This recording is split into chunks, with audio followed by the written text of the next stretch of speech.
lean into creating their own World Cup, and it feels like baseball has kind of captured that. The word that gets thrown around is oralist. Did you see the Schwarber home run against Great Britain? That ball probably went like 600 feet. Yeah, man, the Kings are awesome. They're like, what are you talking about? Screaming profanities at them. How did his brain know to do that? Program like Duke or North Carolina, they're not going to do that. Italy is like drinking espresso. Alrighty, welcome back to the Onside Pod. My name is Matt. I'm here with Kyle. And yeah, we got a great show for you today. We're going to talk some World Baseball Classic, some NBA, some marathon mishaps, a little bit of everything. But before we jump in, Kyle, we just hit daylight savings. And I want to know, how did you use your extra hour of daylight in the past 2 days? Dude, just awfully. So was it Saturday night going into Sunday, I think? Yeah. So I guess only Sundays you could have used it. Yep. So far. So I was up way too late Saturday night. I was playing Slay the Spire, which is a video game that we'll talk about. The second one just came out. It's a big deal in the video game community. So I had been replaying the first one, and I was up until 3 a.m., at which point the clock switched. I was fully, like, blissfully unaware that it was happening that night. I knew daylight, there was rumblings about it, that it was occurring. I didn't know if there's rumors, they're saying it's going to happen. Right. Turns out it did happen. And then I look at my watch and it showed like 4:30, and I had a pretty close to a panic attack because I knew I was staying up way too late. I had that feeling of I absolutely should not be awake right now doing what I'm doing. And then to also see that the hour flipped, I was like, dude, I need to go to bed yesterday. So yeah, that was my experience with daylight savings. It's the worst, man. It needs to be. It's not a pretty feeling, the spring forward. It is made up for it. I feel like on the opposite end, I remember, I think it was 2023. I had the experience where I basically I forgot the clocks were rolling back. So I forgot I was getting an extra hour of sleep, and I was like, okay, I'm only getting 7 hours of sleep tonight. And then I ended up waking up with 8 hours of sleep and feeling so rested. And so kind of the opposite of what you had, the opposite of a panic attack. If you plan for it, that's the way to do it. Yeah. You almost certainly overplan. Yeah.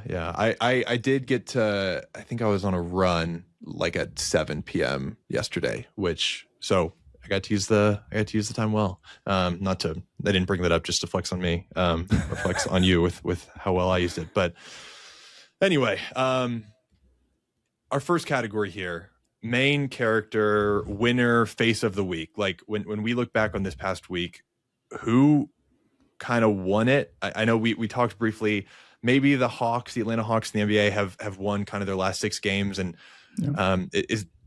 it's weird because they are definitely making a push momentum wise in the East, but they feel just far back enough that I'm not sure if it's going to matter seeding wise unless they really take this 6-win streak into something really major. But Jalen Johnson is the man. So I guess you never know. Yeah, he looked freaking awesome. I watched the game. They played the 76ers a couple nights ago. And yeah, he had 2 incredible dunks, man. I think there's something to be said about a team with multiple players with the alliteration going on. Dyson Daniels and Jalen Johnson. It just rolls off the tongue. Nice. Is anyone else in the league like that? Oh, surely. You have to think about it, though. Well, surely there's alliteration, but multiple. Yeah, I'm not going to be able to come multiple players. Oh, yeah. Multiple, actually starter type players, too. The Celtics kind of have it. Well, no, this is not alliteration in the same way. Peyton Pritchard, and then Jason and Jalen, kind of. But those are 2 different players. I don't know. I also saw the Hawks are notably above 500. They're 33-31 right now. And I remember seeing a thing. It was maybe when they were 30-30 or 29-29 that them over the last 60 games they were 500. Over the last 120 games they were 500. It was crazy how they were just the most 500 team over the last 3 years. If you convinced me the GM was getting a bonus for every season they went 500, I would believe that was in the contract. Just doing the bare minimum, exactly what it takes. Yeah. It's kind of hard to go 500. I mean, to go exactly 500, that it requires an interesting roster. But putting the Hawks aside, I think we kind of both agreed the main character of this week was the Celtics, Jayson Tatum. He wasn't the only player that came back this week. Giannis also came back, but the Bucks then went 1-3. The only team to beat was Utah. Whereas the Celtics, Tatum was not. He was still at a minutes restriction, and he started off slow. and they still looked so much better with him and his rebounding. When his shot started falling, it's like, okay, they have another 3-point shot weapon. It's just such a big deal, and they're near the lead in the East, and they're getting Jayson Tatum back. Crazy. Like, yeah, maybe a top 5 player in the league. And I mean, he really looked good, man. Like, it's crazy. You would expect him to be like way slower. He missed like his first 6 shots in that game against the Mavericks, which also notably was Cooper Flagg was playing. And like, I feel like if, Cooper Flagg, who'd been injured for the last few weeks, he's coming back and there was not a peep about him. It felt like the whole story was just about Tatum. It was about Tatum. Which, in literally any other matchup, it would have been about Flagg, him coming back and everything, but just so under the radar, was not about him at all. It's there's going to be the whole documentary. There's going to be all that. How did he kind of come back? But I mean, we've talked about this before. The real story is how well the Celtics stayed afloat without their number 1 guy. And of course, there's the Jaylen Brown MVP thing. We've also talked about Joe Mazzulla Coach of the Year thing, and just the Celtics depth. Like, they keep getting meaningful minutes out of guys they picked like later than the 30th pick.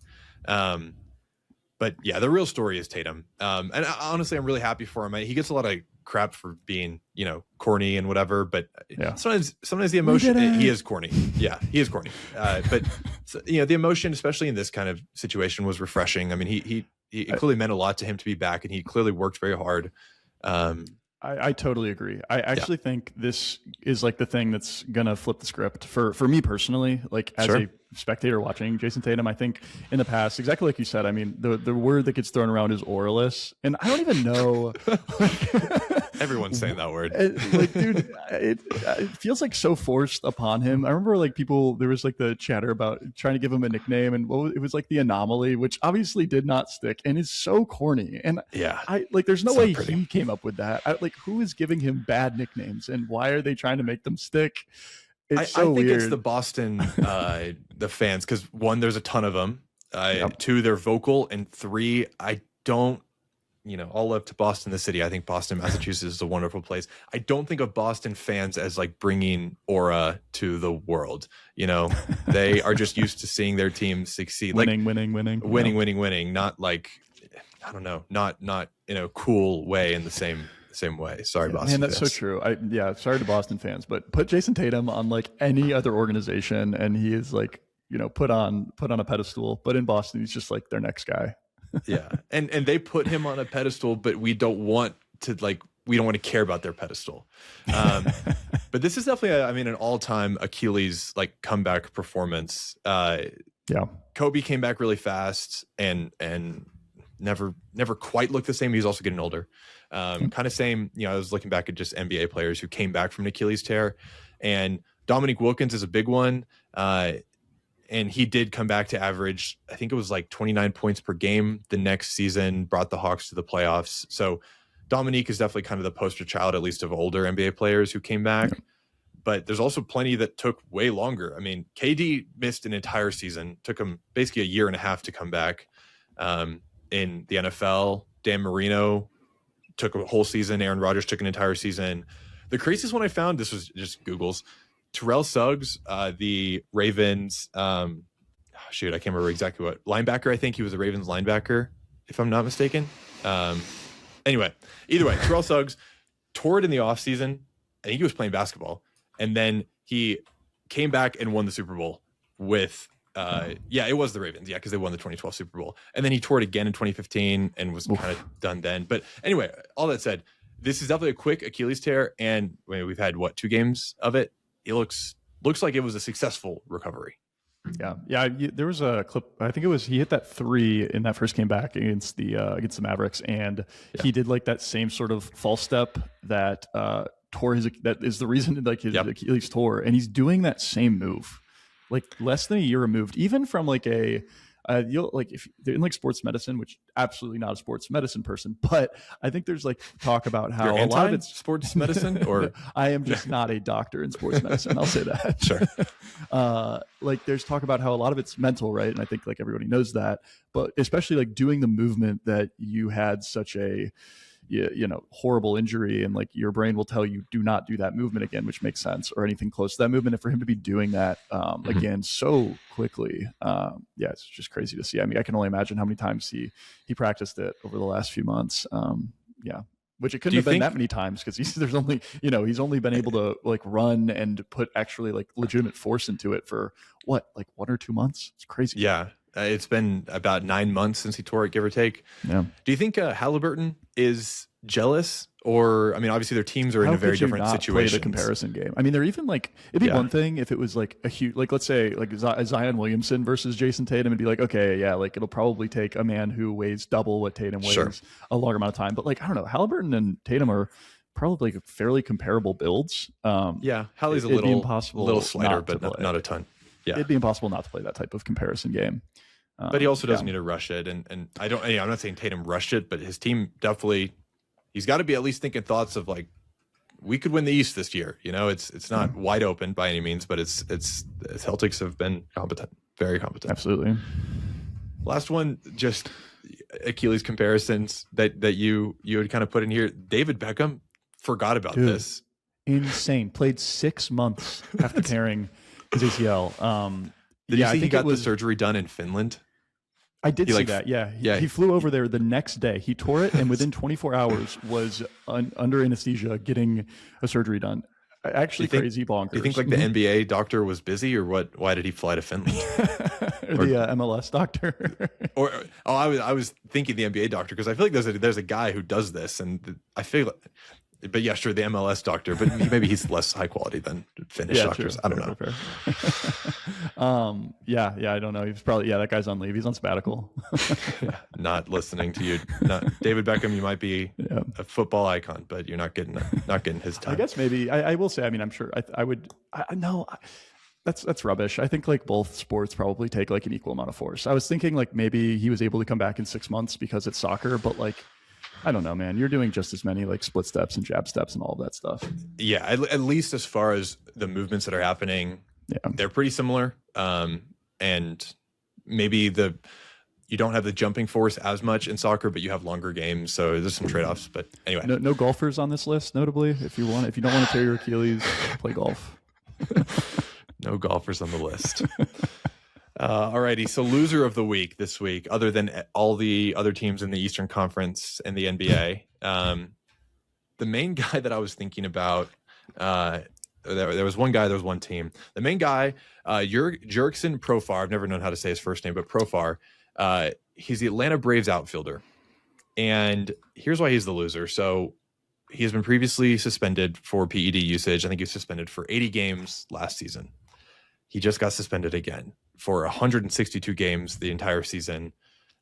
And when he came back halfway through last season, he was putting up honestly great numbers for the remaining part of that season. And now it's clear the only reason he was is because there was still PEDs involved. And the real reason he is the loser is he cannot play at the World Baseball Classic right now, which, I mean, we'll talk about it later. The guys at this tournament look like they're having so much fun and just so proud to be playing for their countries. And I believe Profar would be playing for the Netherlands, and they've already had a lot of really exciting moments. We'll get to it, but they hit the first walk-off homer in World Baseball Classic history, and it's like, you got to think he's sitting on the couch just like, he's got to be regretting it. Obviously, he's regretting getting caught most of all, but, you know. Yeah, I've been having a thought about PEDs. There has to be a level of like imposter syndrome that these guys have to have. Sure. It's either that or it's just so widespread that they don't because everyone's doing it, or at least they've convinced themselves in their head that everyone's doing it. I don't know. I think no matter what, though, there's going to be a level of imposter syndrome there. Yeah. Which is terrible. Like as an athlete, that's a horrible feeling, obviously. 100%. Like on one hand, I do feel bad for the guy, but on the other hand, it's like, it seems pretty cut and dry, and he's done it twice now. Like, so can't feel too bad. But the team that really had a bad week was Tottenham Hotspur. Honestly, they've been having a bad week for like a month and a half now. They've lost 5 in a row in the Premier League. And Tottenham Hotspur, the team that in 2019 was in the Champions League final, is currently 1 point above the relegation zone. They have the worst form in the entire Premier League. Even the team in dead last, Wolves, at least have some wins in their last 5. And especially with this Wemby ascension and the Spurs being so exciting and everything, I think maybe the worst part about all of this is Tottenham Hotspur, also known as Spurs, they are by far the worst of those two teams with the same name, being Spurs and Spurs. Yeah. And I know you don't compare them that much because they're not both American teams.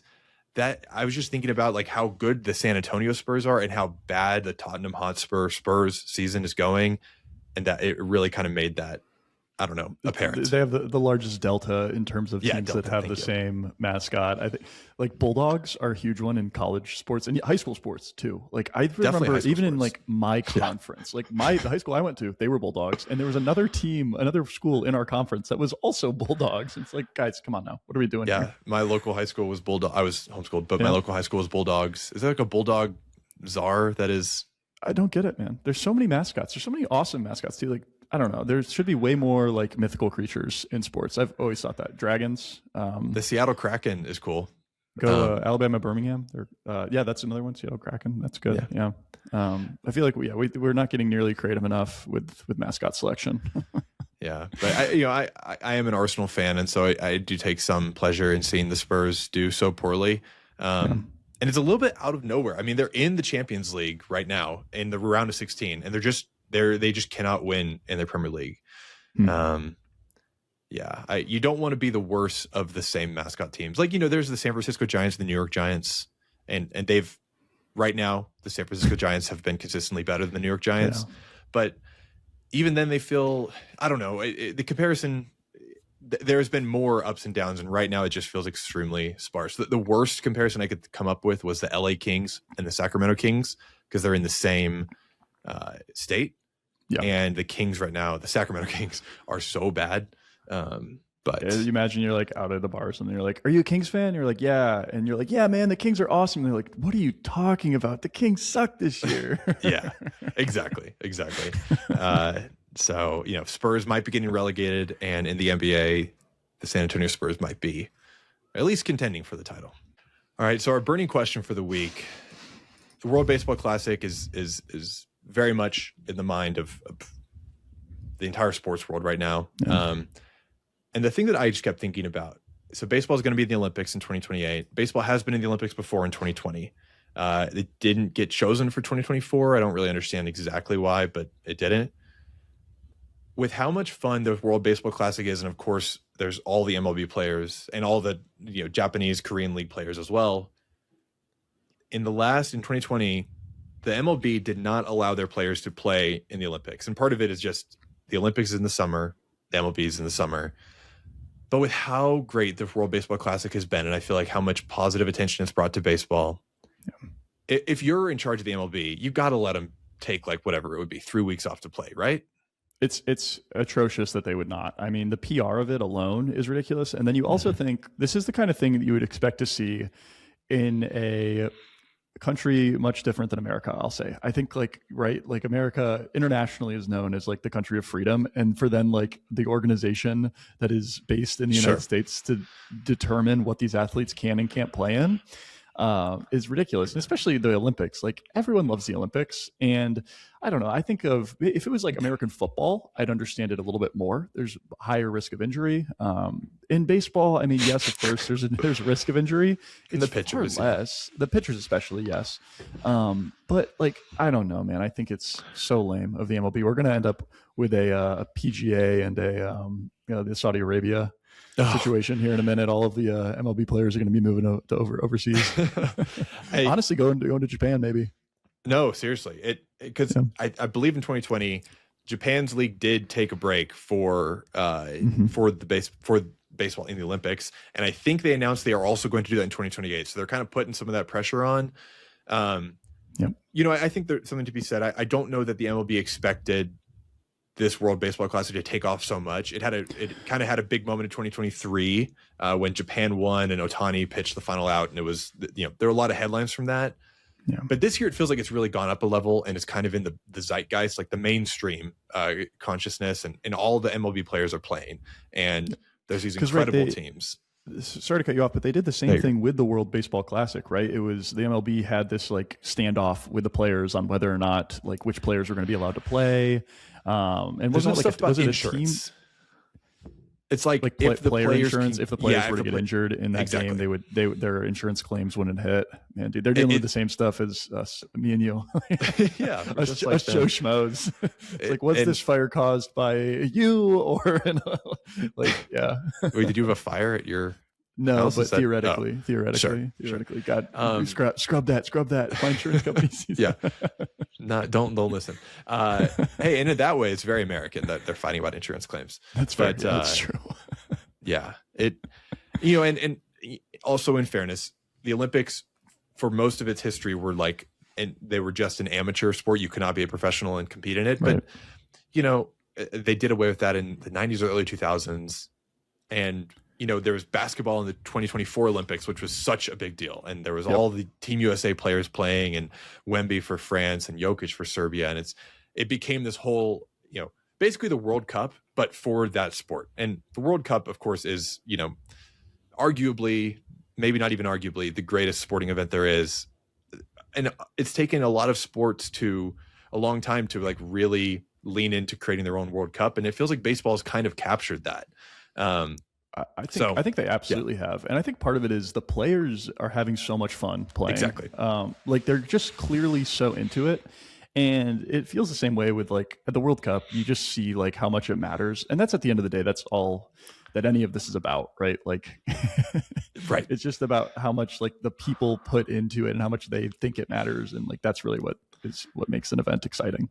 No, I think that's well said. And the players buying in is the biggest deal. And then also, we can take a second and just like appreciate some of how exciting this World Baseball Classic has been already. It has been so much fun. Like I feel like the highlights have been constant. I'll wake up. So to kind of put some fencing around what is going on. Right now we're in pool play. There are 20 teams, each from a different country. And the pool play is being held across the world. There's 2 pools playing in the United States, in Miami and Houston. There's 1 in Puerto Rico. And then there is 1 pool playing in Japan, which is crazy that it's so far away, but I guess that's how they wanted to set it up. And that is where Japan is playing, as well as South Korea and Taiwan.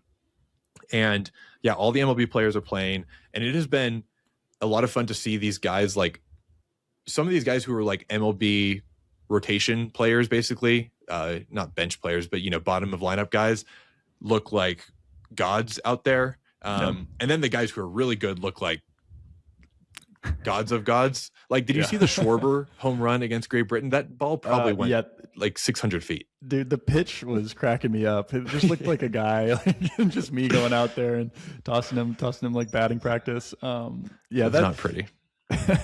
Yeah, it is. It's funny because then, so we're in the pool play stage now. Before that, there was some exhibition matches that were occurring, and like the MLB was happy to play ball with them because we had teams that were playing against countries.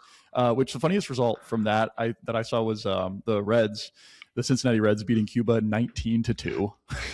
Yeah, and notably, like Ellie De La Cruz was not playing.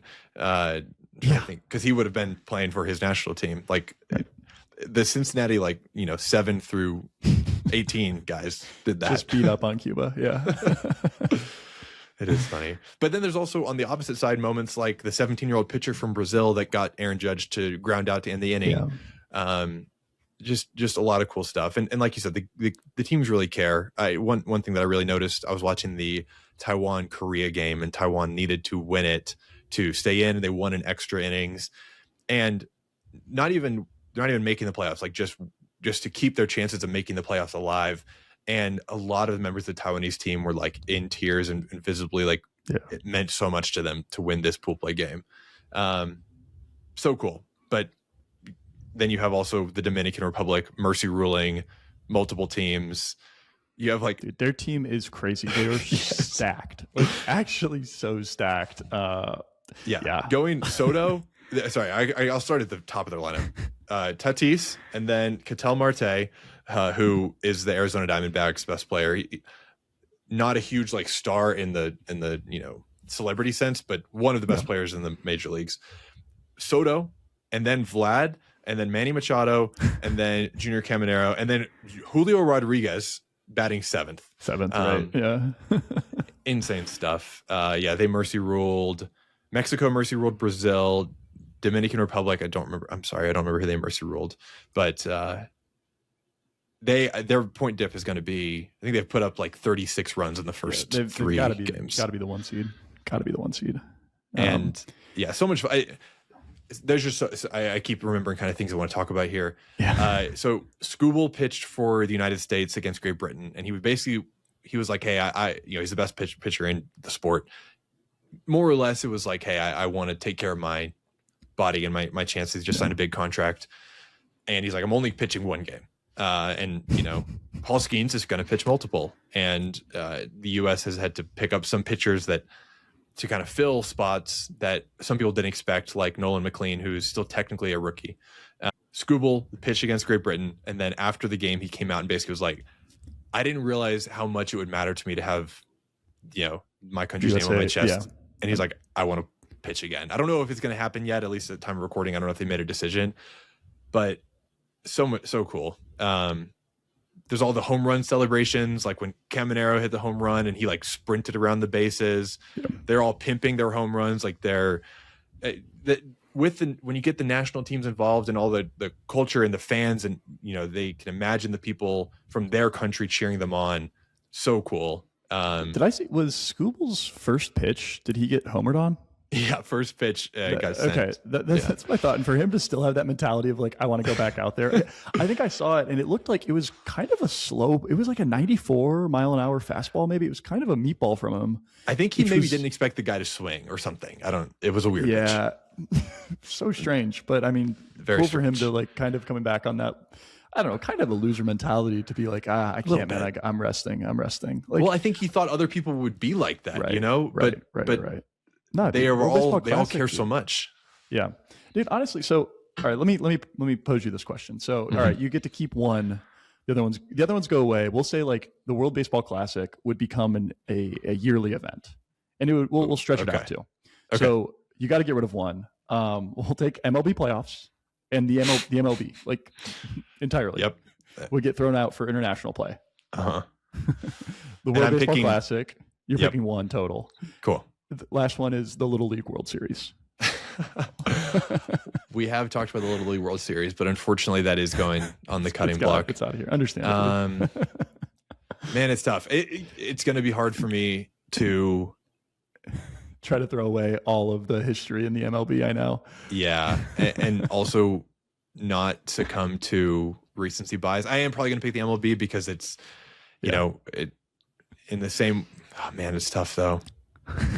And part of the thing, the World Baseball Classic, I mean, I've only followed it twice now, so it still feels really special. It's part of also what makes the World Cup and the Olympics special. That like I can watch all these guys do the normal thing in the World Cup, play club soccer, and then I get to watch them compete for their countries. So I'll probably pick the MLB, but this has been so much fun. So I feel like the end result for all sports should be an international league. Where like you truly have, which I think like the NBA is getting there. Like it just so happens that it's home based in the United States, but like, I don't know. I feel like that is a dream for all sports, is that you have international competition where every country is like involved in these sports and is interested in them. And I don't know, the World Baseball Classic is just like the first time where I've seen that baseball is like clearly an international sport. And I mean, in some ways, like America is, pretty clearly not the top team right now. It's Japan is. And it's not that these Japanese players are playing in the MLB. Yes, we have some of them and they're at like the very, top echelon, but most of the top Japanese players are playing in the Japanese league. In the Japanese league. Yeah. Yeah. It's called like Nippon or Nippon, something. Yes. Something like that. And I think like that's way different than any other sport. So following that whole storyline is obviously super, super unique to baseball. It's been really fun. I've been loving the emergence of it, and how much identity, and it even feels like just like 3 short weeks has been shaped around this, and it feels like it's going to be really huge for baseball as a sport, not just the MLB. But I do hope the MLB continues to embrace it in the ways that they can, which is let the players play, give them the marketing, use your channels to promote these things, and I think they've been doing a pretty good job. last few kind of notes here. The home run celebrations have been so fun, and I love that each team is kind of leaning into like some of their national identity. Did you see Italy is like drinking espresso after I their? did see that one. Yeah, that's good. That's good. And then I think you wrote the Dominican Republic. They've got like a plantain dumbbell or hat which or is something. so random. Yeah, it's like this dumbbell that has these plantain fruit like decorated onto it. Yeah, they've got like these Letterman jackets that they're wearing. That thing is sweet. Then there's like these huge bedazzled necklaces that they'll put on the players after they hit a homer or something. God, Soto's got his cornrows in, which I don't know if I've ever seen him in cornrows. Looks really looks important good. Update. Yes. Also, last thing on Dominican Republic. Did you know that J-Ram is just not playing, and there is a potential that he comes back for the playoff, that he plays if the Dominican Republic make the playoffs, which I think they already have. Oh, interesting. I thought he was just out. I didn't know that he was potentially going to come back for the playoff games. Wow. Yeah. There's at least speculation. Yeah. Put him in like the 8th spot. Exactly. Exactly. All right. Last thing here that I just wanted to really quick note.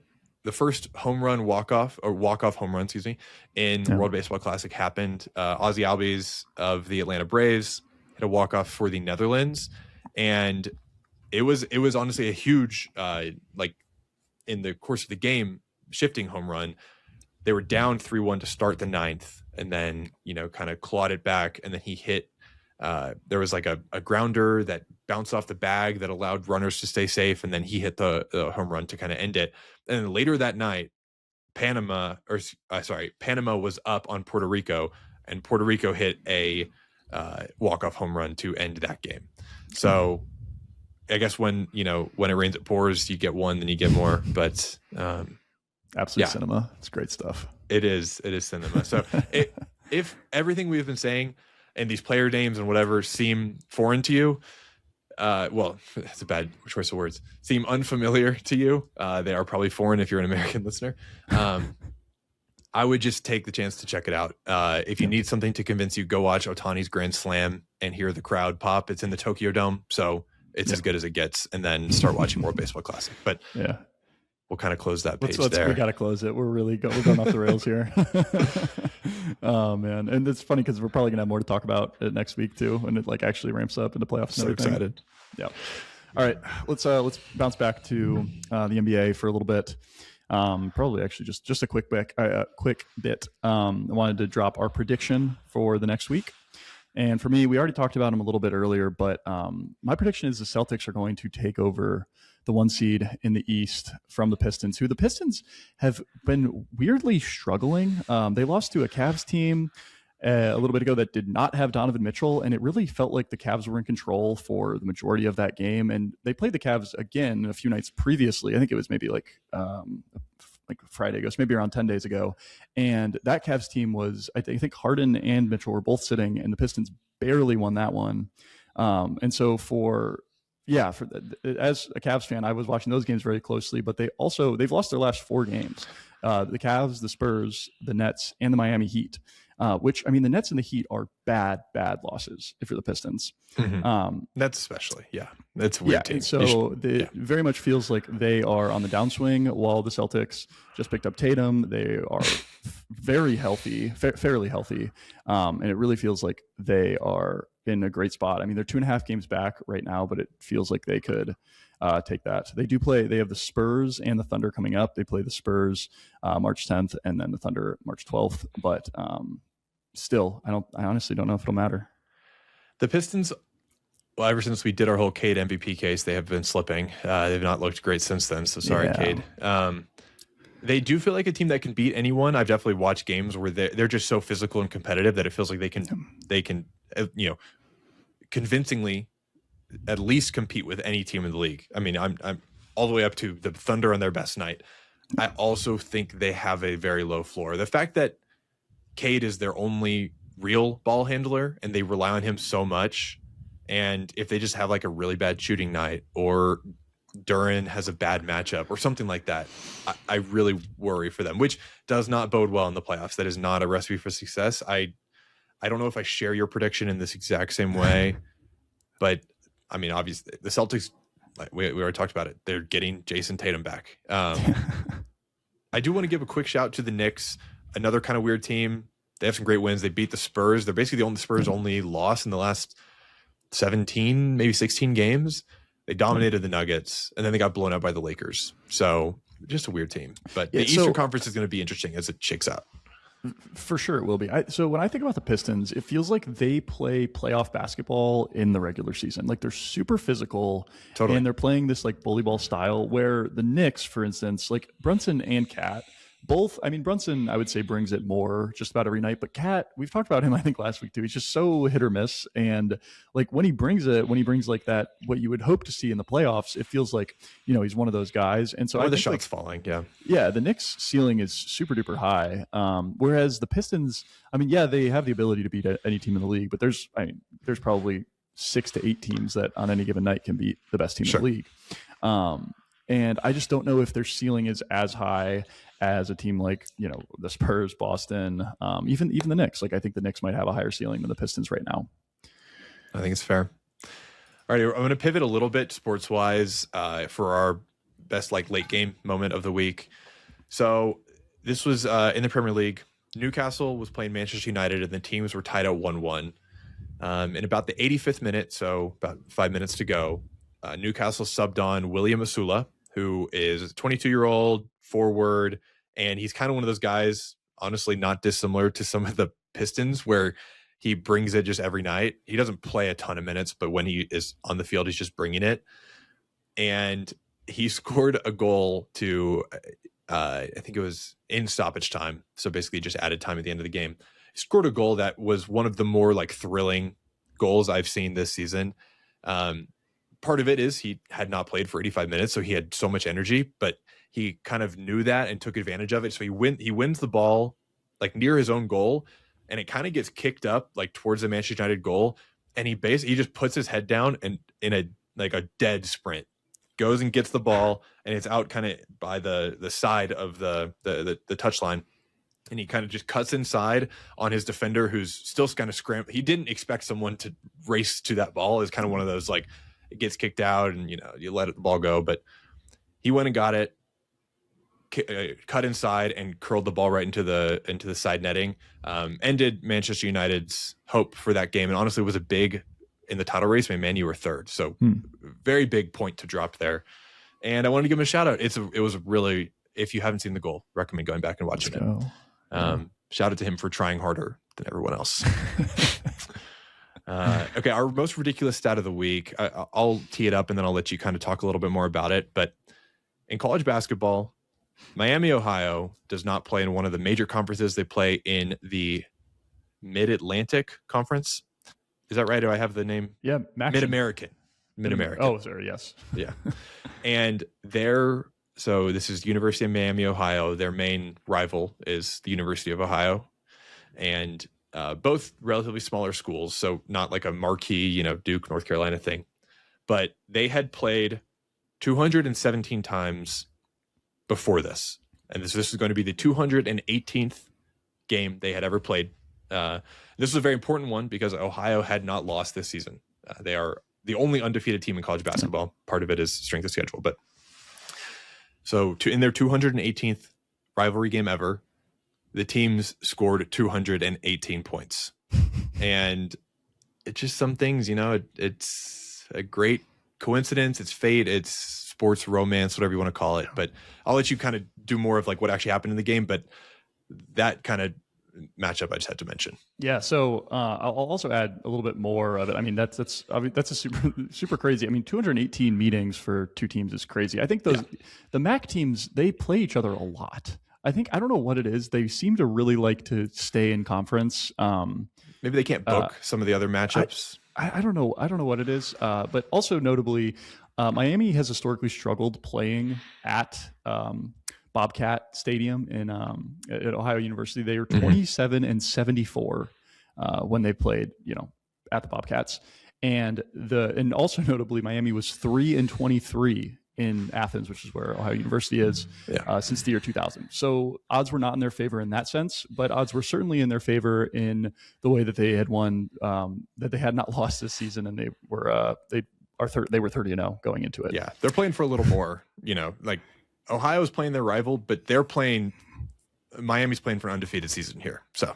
Oh yeah, I mean, absolutely. I still think, I don't know. I mean, when you have that, when you can be the spoiler, there's so much riding on that. That's like, you know, that's like, I think that's, you know, I think Ohio had a ton to be fighting for as well, and also doing it in their home gym. Obviously, we're talking about it. Miami didn't end up winning.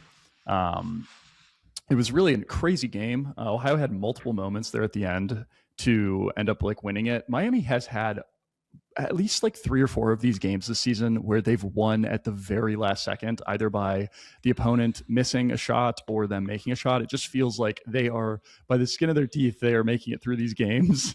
But it's at the end a of the little day, team of destiny kind of situation. Yeah, feeling at like the end of the day, they did it. And I mean, there's only been like, I think, what was it? It's 5 teams that have been undefeated in the last 35 years. Yeah, not many.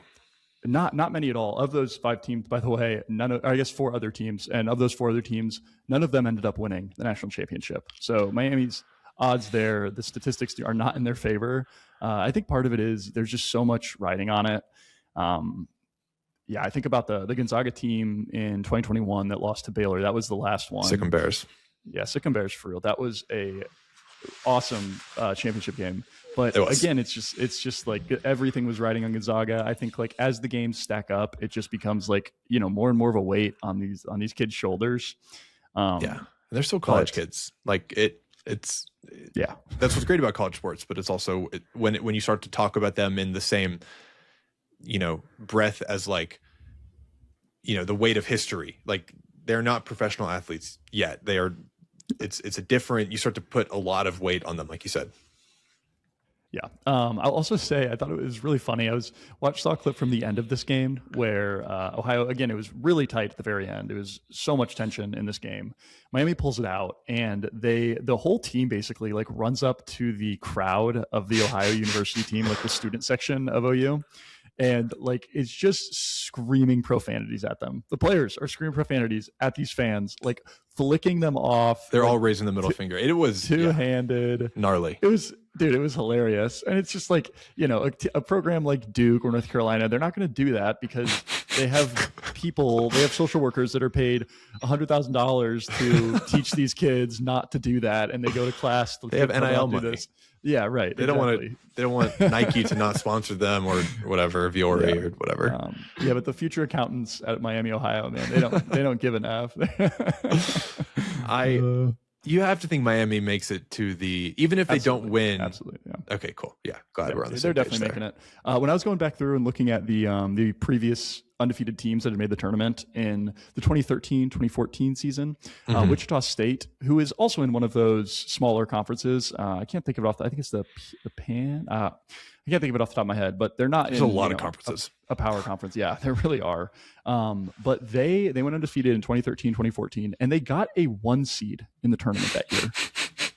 Which is crazy because I'm sure their strength of schedule was not like one of the Blue Bloods, but dude, they still ended up with a 1 seed. So all that to say, I mean, Miami had, I'm sure, a far worse strength of schedule than that Wichita State team, and one of the weakest strengths of schedules. I mean, I can only imagine they've got to be in like the bottom 10 percentile in like Division I basketball. Yeah, and it can't. I mean, it's not really their fault. It's the whole thing. Yeah, you can only beat who's in front of you, but and they have beaten. They should at least be. I don't know exactly what seed they should be. That's a harder question, but they should 1,000% be in the champion in the tournament. They will be. I'm not worried about that. They got to be. Yeah. Alrighty. Speaking of young, athletes, we wanted to do a kind of check in on young players in the NBA. We've mentioned the Spurs a few times, but wanted to kind of give them some highlights there. I know you were watching the Dylan Harper, who is the 2nd overall pick. That I can't believe the Spurs just picked 2nd. They got Wemby and then they picked 2nd. I'm just remembering. So I was watching the game last night on Sunday night. The Spurs played the Rockets, and dude, in the first half, Dylan Harper had 17 points. He's nuts. I think he ended the game with 19, so he really cooled off. But still, I mean, he's for a rookie to be doing that. He's looked so good for them. It's such a pro. Yeah, man, he's really cool, calm, collected. The other player who's been surprising me that's been getting a lot of minutes for them is Carter Bryant, who was slam dunk guy. That was like the first time I had really watched him. Yeah, so Harrison Barnes is out right now, and I mean Harrison Barnes he's done his time in the league, and he's kind of just like a trustworthy, player that you put out there. You know what you're going to get out of him. And with him hurt now, I feel like they've been playing Carter Bryant more. There's just like one more spot in the rotation, and honestly, Carter Bryant's a good bit smaller than Barnes, but it feels like, I don't know, that's at least when I've noticed that he's been getting more minutes. He doesn't score a ton. He's not the flashiest guy, but on defense, he really makes like a super good, big impact, it seems. He moves his feet really well. He's pretty long. I think he's like 6'6", but I mean, all these guys have insane wingspan. He's probably got like a 7-foot wingspan. So yeah, and for him, he's 20 years old. So think about that. Yep. And then Dylan Harper, also 20 years old, cannot legally buy or drink alcohol. Stephon Castle, fresh 21 years old. He's a vet, basically. Right, basically. Wemby, who honestly sometimes feels like the veteran of that team, is 22 years old. Yeah. Even Champagnie, who like feels older, he's 24. Devin Vassell's 25. All these guys are still like so young, and the Spurs, we're going to be talking about them for the next decade. If we say that, inevitably these guys are going to realize that they deserve more money and go other places probably. But still, I mean, the Spurs are in a great spot because they'll at the end of the day get something when they trade these guys.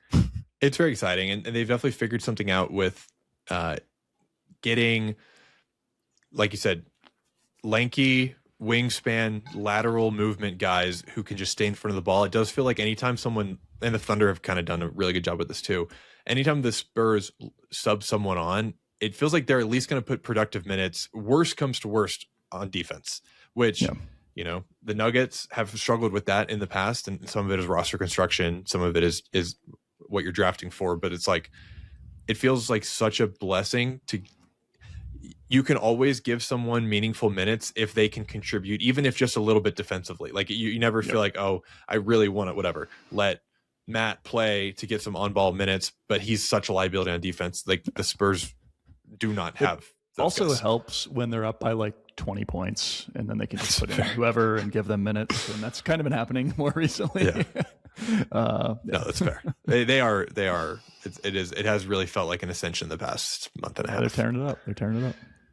Alrighty, so another award we like to give out is the most baffling thing that happened this week, and this was so funny I had to mention it. So in the second German league, so not basically the Premier League, the Bundesliga, but the Bundesliga 2, there was a match between Hertha Berlin, who you may recognize their name. They're previously a Bundesliga team. They've been relegated recently. They're playing a club, and I'm going to butcher this, called Preußen Münster, I believe. Anyway, Hertha Berlin have very passionate fans, and I in a world of European football with passionate fans, extremely passionate fans. So Hertha Berlin were awarded a penalty, and customarily the referee has to go basically and check. It's called VAR. It's basically just they check the replay to make sure that the penalty is good. As the referee is walking up to the monitor, a Hertha Berlin fan climbed onto the pitch and pulled basically the cable out, I guess like the HDMI cable or something. Yeah. So the referee was basically there was just a black TV, like a blank no signal, and they just like continued to give him the penalty. Like, oh, I guess we'll just give him the penalty because we don't have anything on the screen to tell us otherwise. And it ended up being a big deal. They won 2-1, Hertha Berlin. So the deciding goal. And I've been trying to imagine that happening in like the NBA or something. They're like the referee's on the screen and it's like someone pulls the cable. It's just impossible to imagine. Dude, that is crazy. Okay, so Hertha Berlin ended up getting the call ended up in their favor. So yeah, Hertha Berlin were awarded the penalty. The ref was like, "Hey, I'm going to go make sure that it was." Yeah, and for whatever reason, fans they can't overturn it if there's no footage to look at. Although honestly, it's pretty. It seems like an admission of guilt from the fans' perspective. My thought too. Like the only reason you do that is if you're worried, or maybe they just wanted to cause some havoc. I don't know. Dude, the only thing it reminds me of, which it's actually the opposite situation, is there was a foul in oh my gosh, was it? I think it was against LeBron. It was Tatum who like raked LeBron's arm as he's going up for a layup, and oh my gosh, was it Livingston? I'm trying to remember who the player was. Pat Bev holding the camera? Is that what you're talking about? Beverly, yeah, pulls up, that brings the camera to the ref. Man, that is one of my favorite all-time NBA clips. Yeah, no, that is a good. It's like clearly you guys weren't able to see it, so instead of having to go to the booth, I'll bring the booth to you. I'll bring the booth to you. No, that's a good opposite of that. Yeah, technology and sports is sometimes an odd combination. But anyway, okay, we wanted to go to our take space here, which is literally just a space for one of us to give a take that we thought about while watching basketball this week. And Kyle, I'll let you go. Dude, I feel like a lot of people are riding this Hornets bandwagon, and I'm also on the Hornets bandwagon. The wagon is full, and that's okay. Yeah. They are the smoothest and the cleanest team right now playing basketball. You watch them and it feels like pure hoops, man. The way that they pass the ball around, but even more so than that, the way that their players dribble, even, man, like just breaking it down. They have Colby White that they have, who, if you don't know Colby White, he's got a huge fro and it just like bounces around, and he's like a quick jitter guy, very quick on his feet. And I think him being on the team really like sealed their fate for me as being this smooth team. And I mean, they were already in a great spot. LaMelo is like, I don't want to use the word swag, but he's got like a swagger when he plays. He absolutely does. Of all the NBA players, except maybe Ant, he's probably the number one swag guy. And before, it was like swag that kind of went nowhere because, not went nowhere, but it was good for a clip here and there. Yeah. But then you look at the record and it's like, 14 and 35, and he's the only player on the team that can shoot. Now he has so much more space because they have to also be aware of Colin Kneppel, and Brandon Miller's finally healthy. And like you said, Kobe White off the bench is like actually meaningful. Like the LaMelo is now playing winning basketball, and it is, to your point, their swag. Dude, it's cool to see, man. But at the same time, he plays like he did when he was 14 years old. Yeah, it's not that different. It's just like he does these crazy one-legged step back threes but then at the same time, it's like he is now able to, right? And Brandon Miller's been so awesome to see, man. He is so good. I did not realize that he's still that dude. He's been wearing this huge shoulder wrap recently, which you would think like, oh man, like that's a little bit awkward. No, dude, he freaking rocks it. And then he's throwing down. It's keeping him warm, so it's looser, Bro, when he takes those training weights off, oh my god, he's gonna unleash. Yeah. Also Miles Bridges, who you wouldn't think as being like smooth guy, but still, man, like even when he's posting up, he's still there. No, it's really fun. The last thing I'll say on smooth, it is funny to see Kalkbrenner come off the bench because we've talked about him before in this pod. We like him, but I wouldn't call him Mr. Smooth. No, definitely not. But he's a really good player though. Yeah, puts some good minutes. He's a good pickup for them. Dude, Kalkbrenner, he's the guy. He's at Creighton. He's one of those like NCAA March Madness dudes that just felt like he was around forever. And now he's on the smoothest team in the NBA. So shout out. All right, we do this one award or category, whatever you want to call it, called Smiling Through It All. I cannot believe this is my life award. Something that we just loved seeing this week. And I think for both of us, it was Victor Wembanyama crying after a regular season game. Admittedly, a big comeback, the night after a win over the Pistons as well.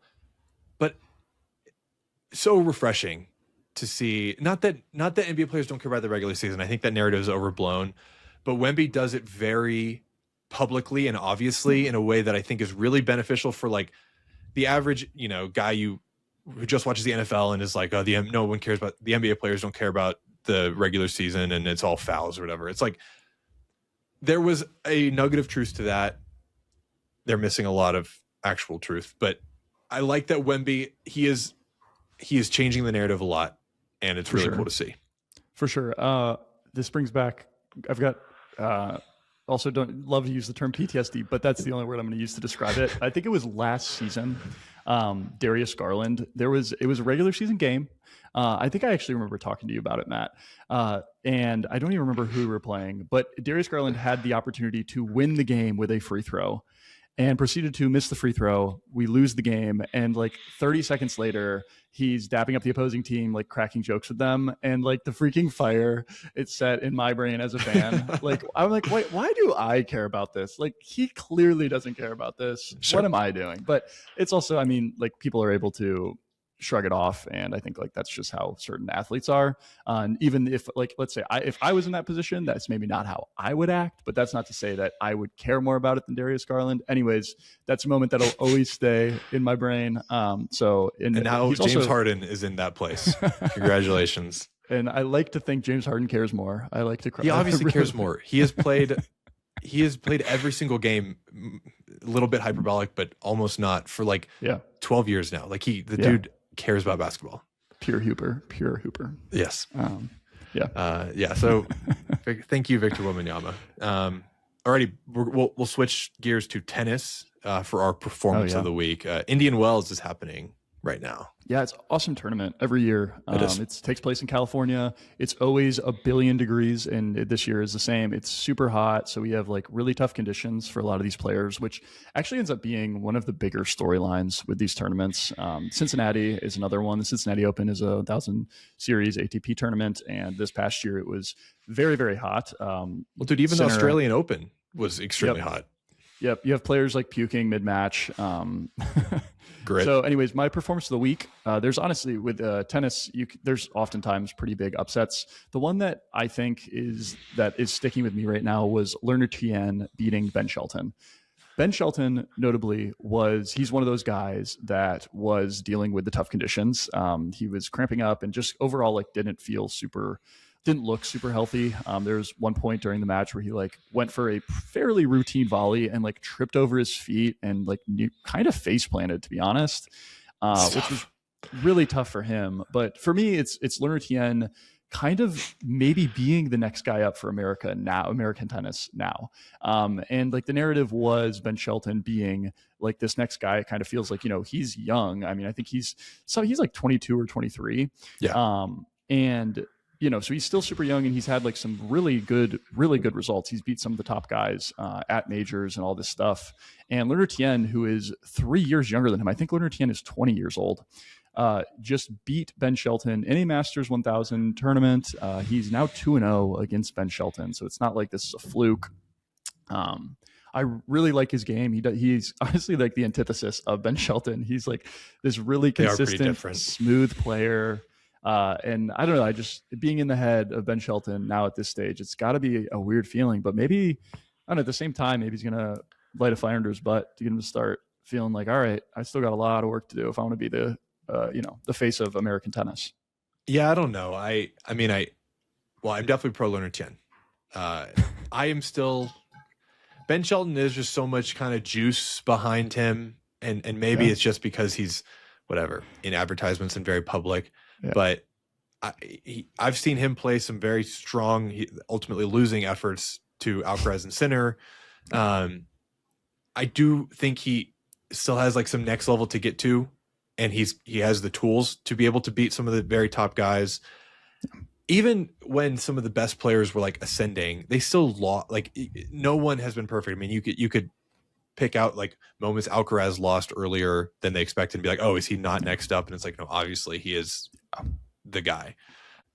I don't want to do like, new shiny object kind of thing with American tennis, but we have been searching for a long time. It's like Tommy Paul, not really. Taylor Fritz, like in a way, yes, but he can't put it all together. Ben Shelton, Lerner Tien is awesome. So I agree with you on that. Yeah. One other American performance, Francis Tiafoe beat Caboli, which actually got his revenge after losing. Was it in the final at Acapulco? Yeah, last week, basically. Yep. So Tiafoe wins 6-1, 6-2 over the Italian. He has to play Zverev in the next round, but Zverev is one of those guys that I feel like we often talk about. So beatable. So beatable, but also like with hot conditions, especially his conditioning is very much a question mark. And Tiafoe, I feel like typically is not. He is a freaking machine out there. He's wearing Lululemon. He's a machine. That's true. He's got the moisture wicking smart technology. I'm sure they have some good statements on their website that we could take language from. But yeah, it's sweat wicking, performance ready. I don't know. Yeah. All this to say, we're trying to make relevant the American irrelevant tennis, but honestly, it still feels like it's going to be Sinner and Alcaraz's tournament to lose. It's honestly, it's going to feel like this, man, for who knows how long. Every tournament, it feels like we're just waiting to see them in the final. So it has felt inevitable. Last thing I'll say on Leonard Chen, did you see that him and Medvedev are doubles partners at Indian Wells? Dude, I did not know that. Oh my gosh. I love the doubles hysterical matchups, man. That is awesome. That's really cool. It's so funny too, because Medvedev, Leonard Chen beat him in the 2025 Australian Open, so a year and change ago. And that was how I first heard of Leonard Chen. I know he was a big deal in college tennis, but that was like the first on the pro scene. And now they're doubles partners. It's just very funny. You think like after that match, they like dapped up and they're like, hey, you want maybe play like doubles later? No, Medi definitely had to go like curse his racket or something and say some weird stuff, and then maybe he could. All right. Okay. Play of the week. We're really jumping between sports, so we're going back to basketball. That's how we do it this here. one. That's how we do it. Got to talk about all of them, and that's just the way it goes. So the play of the week, it has to be it for me, man. It was the James Harden alley-oop pass to Evan Mobley, full court alley-oop pass. I mean, he was literally at the foul line, at the free throw line of the Celtics basket, and throws it the entire length of the court for an alley-oop to Mobley. It was freaking awesome. We at that point we were like charging. I say we as a Cavs fan. The Cavs were charging. You gotta say back. You gotta say we. We were charging back in this game versus the Celtics, and it felt like, this was one of those moments where like, all right, like that's definitely the thing. We are for sure coming back. The Cavs also love to do this. It feels like they'll be down 20, 25 in the third quarter, and you just cannot turn it off because they come back a lot of the time. And in this game, I think we had it like back within like 8 or 9 with a couple minutes to go. At the end of the day, when you almost win, that still counts as a loss, it turns out. So they did still, even though they almost won, they still lost. But this play was sick. It's one of those plays that honestly is going to be like top contender for play of the season for me. It was so cool. So just the crazy. thing that, and I love James Harden, but so the thing that I love most about this, he's been playing for a very long time, and he's been like the primary passer on his team probably since the Nets, I want to say. So about 6 years now. This pass was so automatic. This was like a Jokic type pass where you're kind of like, how did his brain know to do that? And also do the difficulty of making this pass near perfect to Mobley. And also worth mentioning, the Mobley grab and dunk was not easy. He kind of grabbed it. That thing's coming in here. quick. And you think he's ever done that before in his life? Like maybe in high school, in practice, like maybe. But yeah, for him to complete it was sick. And also, James Harden was not playing super great that game. I didn't think. I've been watching the whole thing, and he had like a few weird turnovers, and I see him just launch this ball, and I'm just thinking like, dude, this thing is going into the stands. What on earth is he doing? And I was like, all right, I'm back in. Yeah, it's cool. I love the instinctual passes, and this was like weirdly instinctual. Totally, it's like this should not, an instinctual pass should be like a bounce pass to a guy cutting for a dunk, not a 80. You think about Jokic. Like Jokic always has those crazy like instinct passes where he's got eyes in the back of his head. Honestly, LeBron does too, man. LeBron had a lot of those. Yeah, those are who I think of. This was like that, but like you said, it should not have been. Right. Alrighty, our last sports switch here. I think we both kind of highlighted this as basically the most exciting sports moment we watched of this week that we kind of haven't covered yet. Kind of a catch-all here. So the LA Marathon was this past Saturday, or maybe Sunday, either way, the past weekend. And so an American runner won it, Nathan Martin, and it was a like picturesque chase to the end. They had this aerial view, and there's a Kenyan runner, His name is Michael Kamani Kamau, and he's basically the only person in the shot, and he's running towards the finish line, and you basically just see Nathan Martin like come into the back of the frame and start the kick. And I mean, he catches him at more or less as they're touching the finish line, and he just kind of gets his chest onto the finish line. The final times were 0.01 seconds apart. So, I mean, as close as it possibly can get. And so cool. They say, the marathon is one of the hardest distances, especially when you're racing it. Obviously, just the pure running fast for that long, managing your energy. And when you're in a competitive race, having that kick at the end is like so difficult. And watching it actually happen, you can see it so visually. It was thrilling. Yeah. The Ugandan runner, Jacob Kiplimo, he set a new half marathon record at this event as well. So you said Ugandan earlier, so we still wanted to give our flowers to Uganda. Yes, true. 57 minutes, 20 seconds, which I think I looked at. I was looking at it. It's like a 4 mile run for me. The pace is like 450 something. Yes. No, sorry. That's how long it takes me to run 4 miles. No, got it. That makes more sense. Yes, but no, it's insane. The pace is like sub 5 minute, which doesn't even like, nobody, you can grab 1,000 people and maybe one of them can run 1 mile at that pace. And for someone to do it for 13.1 miles is I don't even think it'd be 1,000. I think it'd probably be like 10 million people before you get one to run you're 450 right. mile. Yeah. I'll take somewhere in the middle. Give me like maybe 50,000, 100,000 people. Oh, there's some good runners. We might have to do this to prove it. I will not get it. I'll just say right now. Okay, wait. But I'd be remiss not to mention it.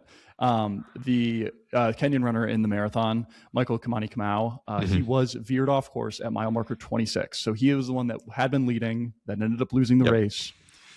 So it absolutely cost him a few seconds. There's footage of it. He takes this wrong turn at no fault of his own. There's people literally standing in the middle of the race, which I don't understand how they're allowed to do that.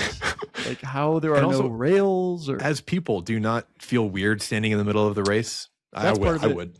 It's also I'd understand if this happened to a guy that was in 100th place, 150th place. This is the guy that is leading the race. The lead car is right in front of him. How is there not more people that are involved in making sure that the guy that is winning the race is going to go in the correct direction?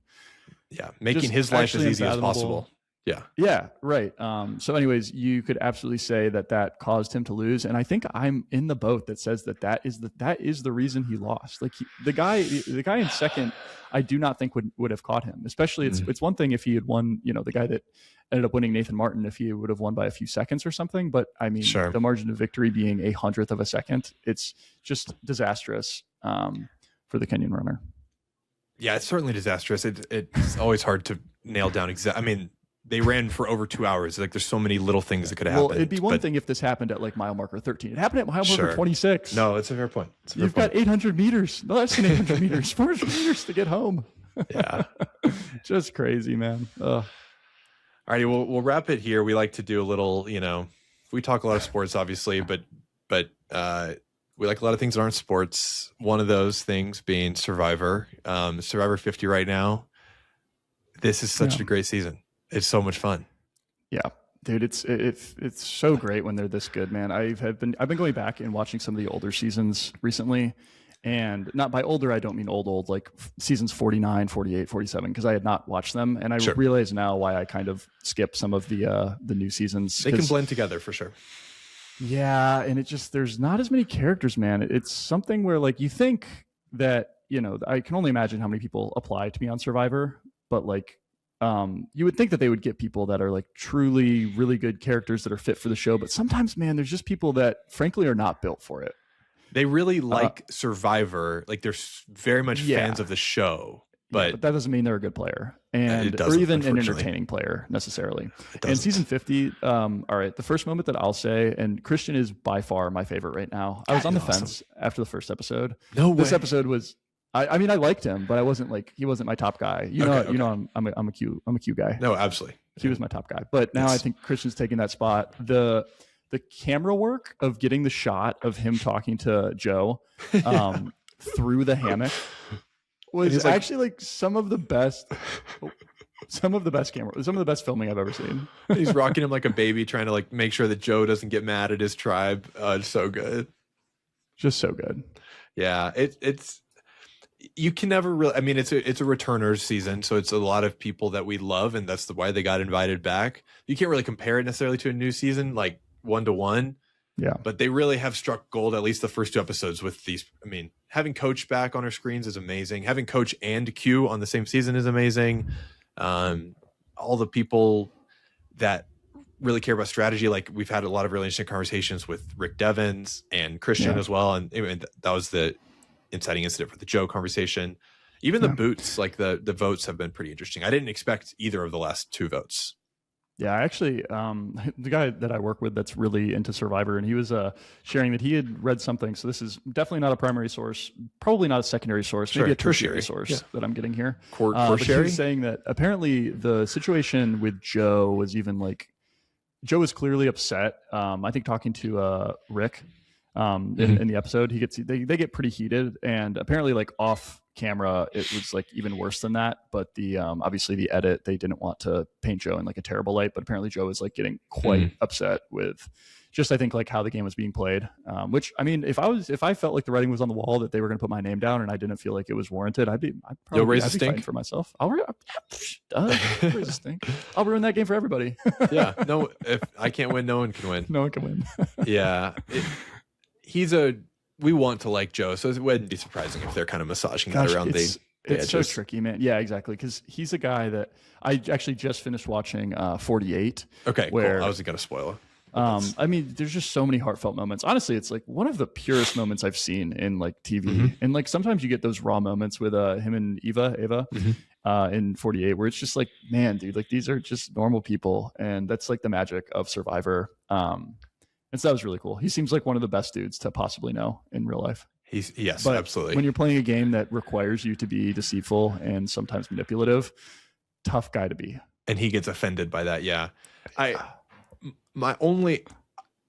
of the belief that basically any Survivor season is like some of the best TV that there is. My main beef is when it seems like the players are very aware that they're playing Survivor. The best Survivor is when the players, the whole point of the show when it first was like a reality television, like we're watching these people live on the island, and it does kind of ruin it a little bit when they're very meta and aware, and they're talking about like their resume or what they want to do on the game and that kind of stuff. That's the only time I can't, dude. That's the only time I get a little turned off is when it feels very character-y. Yeah. I get that. Yeah. Alrighty, you mentioned spend a lot of time Slay the Spire. Is that the Slay the Spire? Yep. And that's you said correct. it was Slay the big Spire deal in the 2, video game community. Yep. The sequel just came out like this past weekend. It's like very much a nerd. It's just about the nerdiest video game you can get. I mean, maybe like World of Warcraft is a different level, but Terraria like, or something. It's normie. Even Terraria is like a normie video game. Slay the Spire is also a normie video game, but I would compare it to, it's like Magic the Gathering in video game form. It's actually very similar to Magic. And anyways, so the sequel just came out, so that's been making an uproar. It's, I think, one of the best video games ever made, to be honest. I like 2 or 1 or both. The first one, the original. Oh, cool. I haven't played the second one yet. I've played like probably, I have not fully completed the first one. I still have to like unlock some stuff. Sure. So I'm like telling myself that I got to play through that. You've played Balatro, haven't you? I have. A little bit. Yeah. It's like Balatro, but like more nerdy. But it's like a similar style of gameplay. Like deck building. It's exactly. It's a deck building game with like a good bit of randomness added into it. Yeah, got to keep it fresh. So, yep, exactly. Like everyone's different. So I've been playing a lot of that, which has been awesome, and that's been taking up a lot of my non-sports media time. That's good. Alrighty, guys. Well, thanks for listening. This was great. So, hey, World Baseball Classic. What can you do? That's right.